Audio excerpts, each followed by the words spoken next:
तो आपका मेरे डेली करंट अफेयर के सेशन में तो आज हम बात करेंगे कुछ 25 एमसीक्यूज की related to current topics. Starting with first MCQ related to universal immunisation programme. तो इसमें पूछ रहा है कि which of the following region specific, मतलब यूनिवर्सल इम्यूनाइजेशन प्रोग्राम में रीजन स्पेसिफिक किस वैक्सीनेशन का यूज किया जाता है। ये है अपना रोटावायरस डायरिया वैक्सीन। अब रोटावायरस डायरिया वैक्सीन ये रीजन स्पेसिफिक है। अब इसमें हम बात कर लेते हैं कितनी वैक्सीन लगती हैं। इसमें 12 वैक्सीन होती हैं इस प्रोग्राम के अंदर, यूनिवर्सल इम्यूनाइजेशन प्रोग्राम के अंदर, जिसमें 9 vaccine throughout the country होती हैं for whole country and 3 vaccine are region specific. Those 3 vaccine are rotavirus, pneumococcal pneumonia और जापानीज इंसेफेलाइटिस। ये 3 वैक्सीन रीजन स्पेसिफिक होती हैं, बाकी 9 vaccine throughout the country लगती हैं।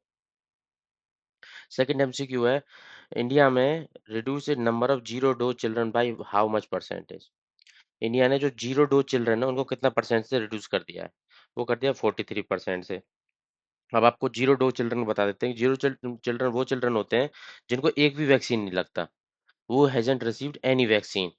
तो वो उनका नंबर घट के कितना हो गया, पहले 1.6 मिलियन था, उसको नंबर को घटा के 0.9 मिलियन कर दिया गया है, जिससे देखा गया कि 43% का एक ड्रॉप मिला है। इससे better outreach and health access का शोकेस होता है।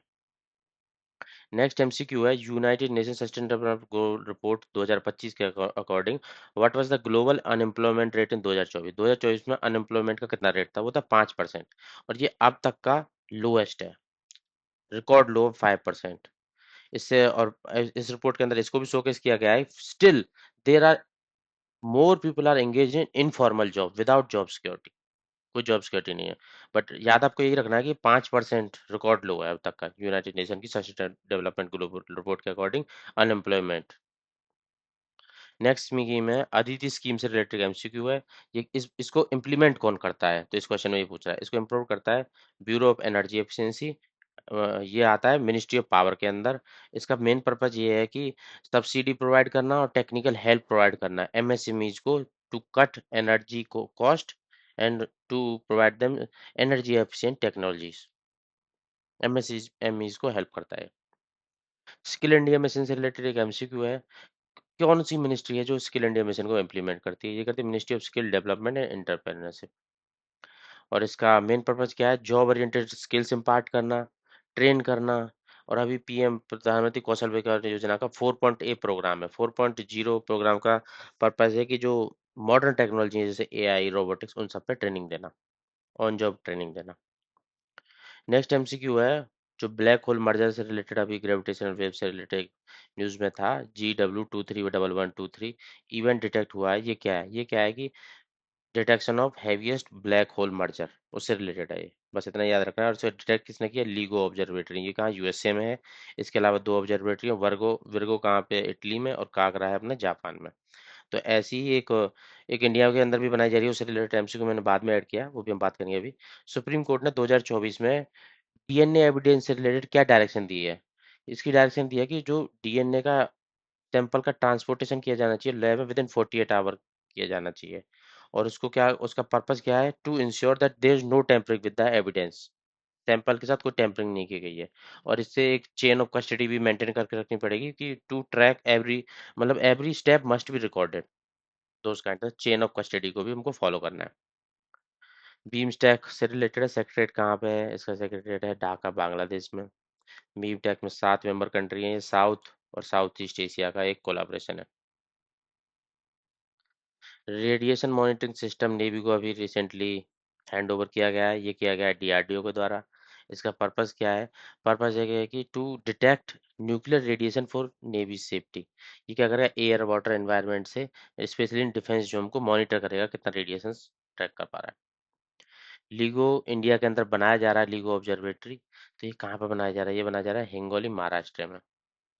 और इसको, इसका पर्पस क्या है, to study space time phenomena, उसको हेल्प करता है ये ऑब्जर्वेटरी जो होती है, जो स्पेस टाइम फेनोमेना को स्टडी करने में हेल्प करती है। पैट्रियट डिफेंस मिसाइल सिस्टम किसके द्वारा बनाया गया है, ये बनाया गया है यूनाइटेड स्टेट्स के द्वारा। और इसकी फुल फॉर्म है phase direct tracking radar for intercept on target. Surface to air missile है, इंटरसेप्टर होती है, इंटरसेप्ट करके मिसाइल को डिटेक्ट करके शूट डाउन कर देती है। के कामराज किस सत्याग्रह में पार्टिसिपेट किए थे? ये किए थे स्वाट सत्याग्रह में। ये तमिलनाडु से मिले होंगे। इनको ये सीएम भी रहे हैं वहाँ के 3 बार। तो एक फ्रीडम फाइटर थे और इनको किंग मेकर भी बोला जाता है पॉलिटिक्स में पोस्ट इंडिपेंडेंस। प्रधानमंत्री प्रोफेसरशिप अनाउंस्ड बाय एएनआरएफ, ये क्या है?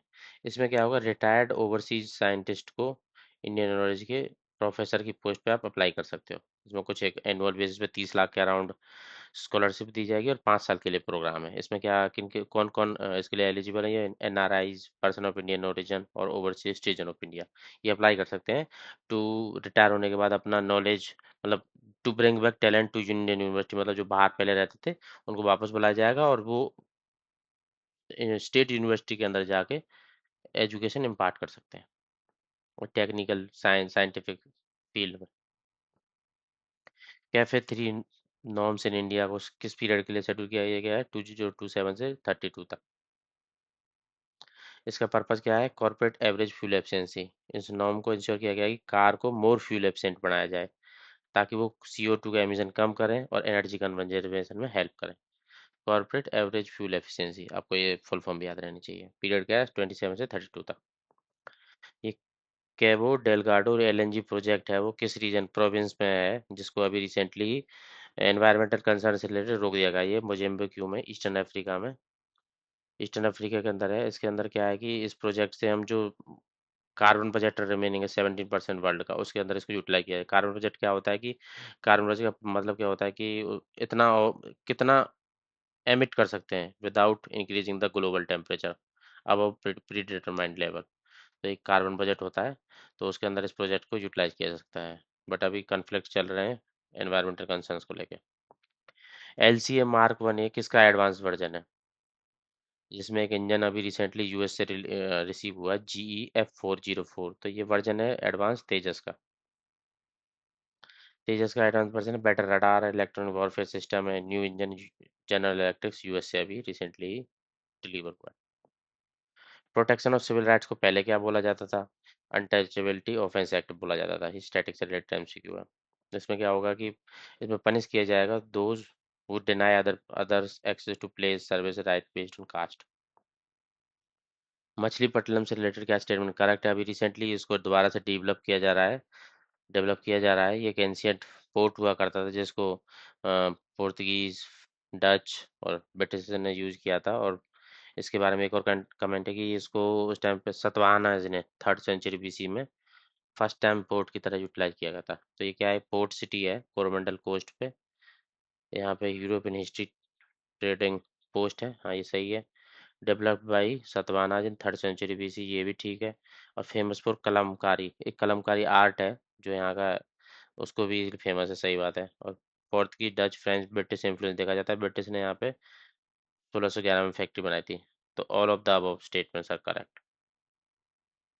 कोरोमंडल कोस्ट पे आंध्र प्रदेश के अंदर सतवाहना 3rd सेंचुरी BC में इसको डेवलप किया था। मुस्लिम ट्रेड के लिए जाना जाता था उस टाइम पे। First factory on Bay of Bengal 1611 British के द्वारा स्टेब्लिश की गई थी। और ये कलमकारी है, ट्रेडिशनल हैंड पेंटेड और ब्लॉक प्रिंटेड टेक्सटाइल आर्ट के लिए फेमस है। मैग्नेटिक लेविटेशन टेक्नोलॉजी को किसने डेवलप कर लिया अभी ट्रेन को फास्टर बनाने के लिए? जेट से भी फास्टर चलेंगे मैग्नेटिक लेविएशन, इसको मैगलेब भी बोलते हैं। इसको कर दिया चाइना ने। इससे क्या होगा? मैग्नेटिक फोर्स की हेल्प से ट्रेन लिफ्ट होके चलेगी, नो ट्रैक्स पे नहीं चलेगी, लिफ्ट होके चलेगी। जिससे क्या होगा? फ्रिक्शन कम हो जाएगा, उनकी स्पीड बढ़ जाएगी, so that they can potential, मतलब एक पोटेंशियल डेवलप हो जाए टू ट्रैवल, मतलब जेट से भी फास्ट जाएंगे। सर्वेक्षण सर्वे किसके अंदर आता है? स्वच्छ सर्वेक्षण सर्वे, ये आता है ministry of housing and urban affair के अंदर। इसमें क्वालिटी काउंसिल ऑफ इंडिया एक इम्प्लीमेंटेशन पार्टनर होता है इसका। ये एक रिसेंटली एक नई स्पीसीज को डिस्कवर किया गया है ब्रह्मपुत्र रीजन में, असम में, सिनेमसिस ब्रह्मपुत्रा। तो ये क्या है? ये लिजर्ट है, कीको बोलते हैं उसको। ब्रह्मपुत्र रीजन में डिस्कवर किया गया है असम के, तो इसको ब्रह्मपुत्र रिवर बोल के नाम पर नाम रख दिया है। ये Klyuchevskoy tallest active volcano Europe in Asia is located in किस रीजन में? कामचाटका पेनिनसुला में टॉलेस्ट एक्टिव वोल्केनो, आपको ये लाइन याद रखनी चाहिए। यूरोप और एशिया के अंदर, रशिया के अंदर है ये कामचाटका पेनिनसुला, फार ईस्टर्न रीजन में। तो उसमें इरप्शन स्ट्रेटोवोल्केनो भी है ये, टॉलेस्ट है एक्टिव वोल्केनो। तो ये आपको पता नहीं इसकी कहाँ पे प्रेजेंट है ये पता रहना चाहिए और किस रीजन में। काजीरंगा नेशनल पार्क में रिसेंटली एक सर्वे कंडक्ट कराया गया है। सर्वे हाईलाइट थ्रेटन्स ग्रासलैंड बर्ड्स को लेके, तो उसमें फिंस वीवर थ्रेटनिंग में बताया गया है। तो ये काजीरंगा नेशनल पार्क कहाँ है ये पूछ रहा है, ये असम के अंदर आता है। और इसमें जो फिन वीवर है, grassland bird survey report 43 species की रिलीज की गई है यूनेस्को के द्वारा, मतलब काजीरंगा नेशनल पार्क के रिलेटेड। तो ये इंडेंजर्ड फिन के वीवर के बारे में बताया गया उसमें। सस्टेन डेवलपमेंट गोल के अकॉर्डिंग यूनाइटेड नेशंस के what percentage of senior middle management position are held by women globally. ये अराउंड 33% के अंडर होल्ड करती हैं। तो 34% will be right answer. Senior middle position मतलब एक तीन में से एक वुमन सीनियर पोजीशन को होल्ड कर रही है United Nation sustain development goal के according. United Nation sustain development goal report के अकॉर्डिंग प्री इंडस्ट्रियल लेवल से कितना टेम्परेचर ज़्यादा बढ़ गया है और कौन सा ईयर सबसे ज़्यादा हॉटेस्ट था। तो ये 1.55 के अराउंड बढ़ गया है, sorry sorry this is the answer.